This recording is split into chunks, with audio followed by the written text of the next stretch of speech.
Something I've been thinking about is maybe trying to explain why I want to be so brutally honest about my own struggles, about things I'm going through and dealing with and failing at on this platform as well as I do in the church.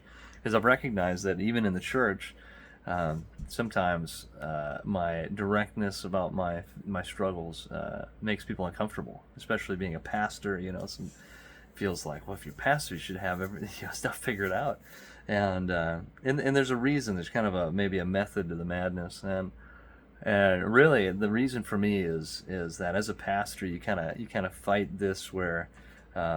When you're the lead pastor of a church, it seems like there's a tendency, and I kind of get it. There's a tendency for people to kind of put you up here, and and through my honesty, I always tell people that by being honest about my struggles, I force them to put me down here. And the reason I want them to do that is because if I allow people to believe I'm up here, it won't be long before I also believe I'm up here.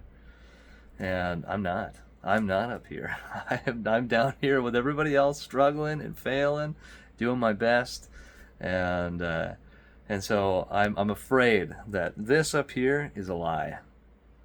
And if I allow people to believe the lie, how long before I believe the lie? And then how long before God humbles the proud?